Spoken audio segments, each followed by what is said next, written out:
The Cincinnati Reds did not have an impact left-handed relief pitcher until Tuesday.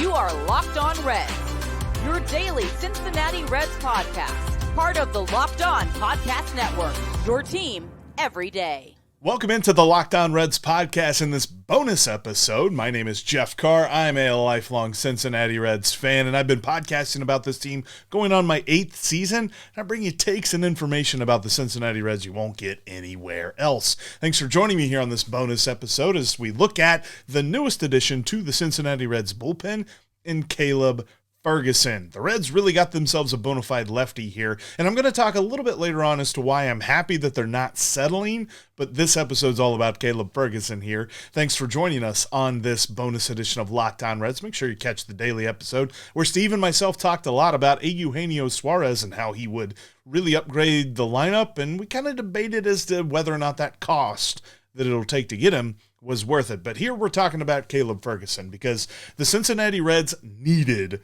a lefty, and they're getting a bona fide lefty in Caleb Ferguson. He's going to be 29 years old in 2026. Reports are that the Reds have signed him to a 1-year deal. Still waiting to see the specifics on the money and things like that, but I can't imagine that it's super expensive or extravagant for a 1-year deal for a left-handed relief pitcher, but I really like this move for the Redlegs. Last year, he pitched in 70 ball games across two teams. He pitched for the Pirates for a little bit, and he was traded to the Mariners later on in the season. And so he got his taste of high-leverage baseball toward the end of the year. But he is a very good left-handed relief pitcher, albeit with one thing that I'm a little bit worried about, but we'll get to that here in a minute. I like this move for the Reds. He is elite at missing barrels. We talk a lot about pitchers, and especially relief pitchers. When you're not able to miss bats and get swings and misses against strikeouts, can you at least miss the barrels? He does that so well. He's in the top percentage of Major League Baseball, literally, in a hard hit percentage. So, baseballs that a hitter hits over 95 miles an hour. He has a 27.7% hard hit rate. Nobody in baseball is better. Literally, he was in the 100th percentile of that in all Major League pitchers. And then when you look at barrel rate, he is in the top 1% of that at 3.1%. And average exit velocity, he's in the top 1% of that as well. So guys are not hitting him well.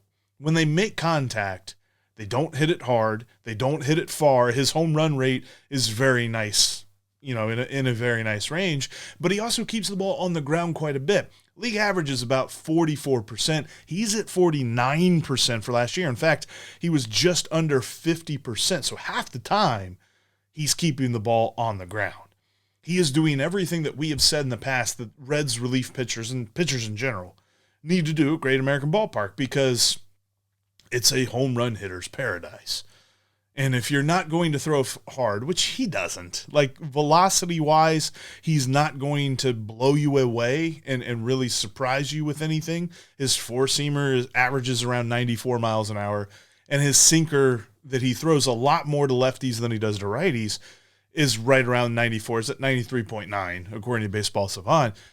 But he has a 4-pitch mix. He uses a four-seamer, he uses a cut fastball, he uses a sinker, and then he has a slurve, so a slow curveball, that he likes to mix in there. And he does a great job of mixing everything in. In fact, according to Baseball Savant last year, those 4 pitches, all 4 of them he used at least 21% of the time.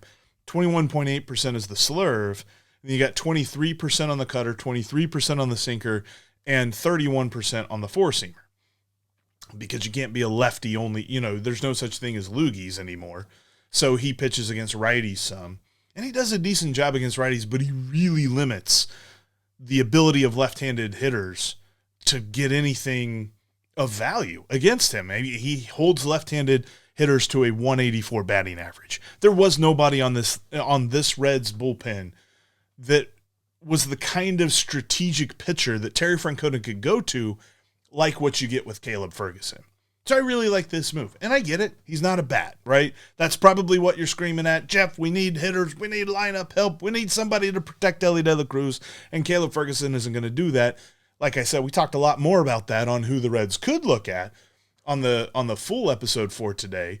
So make sure you go check that out. Also going to talk about Nick Castellanos tomorrow and the chances or the possibilities of going and getting him. But when it comes to the bullpen, you can never have too much.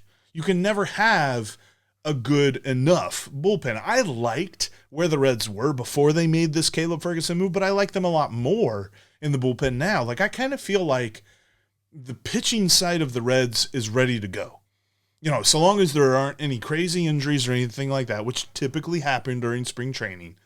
It's rare that you get through spring training unscathed. But I like where the Reds pitching is at a whole. They haven't had to trade any of their starters like they talked about maybe doing. And their bullpen seems really strong now too, because Caleb Ferguson makes them that way. And I think that's an important part of this, because when it comes to Caleb Ferguson, it is as much about what he brings as it is about what the Reds don't have to hope for. And the guys that I was worried they were going to trust a lot more than this move shows that they will. FanDuel is the place to live bet NFL games as we head down into the stretch run. Get ready for the playoffs. So many exciting matchups are happening. Of course, none of them are involving the Bengals because they're officially eliminated. What we already knew has now been confirmed, but there's still plenty to get in on with every game that you watch. In fact, I love using FanDuel to live bet my fantasy players who are playing in the different games. I turn on Red Zone. I live bet my fantasy players, whether you're talking about touchdowns or yards or completions, whatever it might be. FanDuel's got you covered. You got to download FanDuel today and get in on all the action, especially as we get into the playoffs, because that makes it so much more fun. Plus, we got Christmas Day football action coming in next week, and always the NBA as well. That's another great one to live bet, and you should do it all over at FanDuel. Thanks for making Locked On Reds your first listen, your second listen, however many listens. Thanks for making this part of your day. Really appreciate you. And look, you're used to making Locked On Reds your team every single day. You make the Reds your team every single day, and you make us part of your day. I invite you to take the ads out of the equation by joining the Everydayer Club. Go to lockedonreds.supercast.com or just follow the link in the description of today's show, and you'll be able to join the ad-free Everydayer Club for the Cincinnati Reds. You get an audio ad-free feed, and you'll also get to join an exclusive Discord chat, which includes all of Locked On MLB, including all the Locked On MLB hosts and fans from other teams, so you kind of get that community around baseball. And just check that out. It's $5 a month or $50 for the year. And I love this Caleb Ferguson move for two reasons. Talk about the first one. He's a really talented left-handed pitcher. What I like more is what the Reds will not be doing because they signed him. Because I was convinced that they were going to go to Goodyear with Sam Moll looking for a bounce back, and maybe they make a late offseason signing to bring back Brent Suter. Here's the thing, though. Sam Moll was horrible last year. And albeit I think he's headed for a bounce back because I really liked what he did in the year before. So like 2024, I thought Sam Moll was pretty good.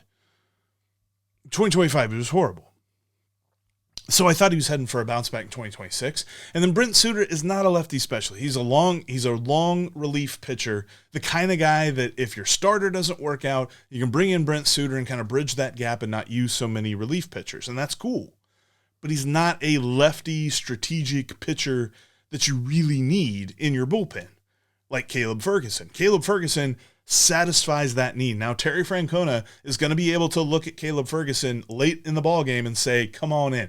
In fact, last year, and I forgot to mention this in the first segment, like last year, Caleb Ferguson inherited 24 runners and only allowed 7 of them to score. That's really good as far as, limiting inherited runners scoring, because those guys don't go on the player's ERA. You're probably wondering, Jeff, you haven't mentioned his ERA, because I don't think that's a reliable statistic when it comes to relief pitching.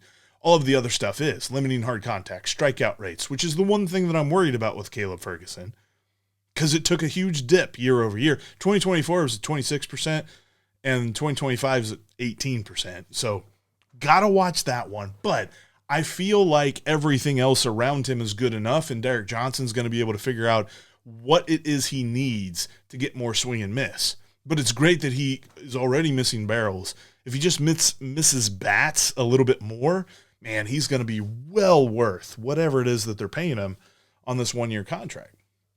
But the fact that the Reds are not just, throwing up their hands and saying, all right, Sam Moll, Brent Suter, you guys got this, right? You'll be all right. You'll figure this out. You'll be our lefties in the bullpen. Thankfully, that doesn't have to be the case. And if Sam Moll does bounce back, then wow, the Reds got 2 good lefties in the bullpen.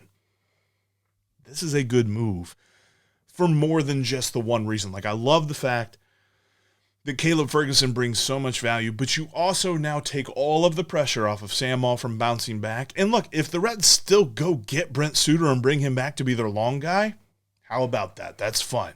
But we're not relying on Sam Moll and Brent Suter to be the big lefty specialist. And yes, I know there's probably a couple of you that are saying, but Jeff, Graham Ashcraft was also really good against lefties too. I just don't think you can take a team seriously as a contender if they're telling you, yes, our lefty specialist is our right-handed pitcher. I don't think that works. So this is a move for many different reasons that is a very good move. I will be interested to see how much it costs because we talk a lot about the budget that Nick Krall has shoved in our faces this offseason, saying that there's not much of it to go around. Because there are some moves that I feel like he can make, and we talked about this before on the pod, where like if you trade Brady Singer, or if you trade Gavin Lux, or if you trade, so-and-so, you can free up a little bit more money to go get something that you need. But I digress. Hopefully this isn't that much. Because Spot Track has him at, just a little over $3 million, so it's possible that this is a 1-year $3, 1-year $4 million type deal. That's fine. That would then hypothetically give the Reds another $6 million to work with. Hey, we talk about this on tomorrow's show.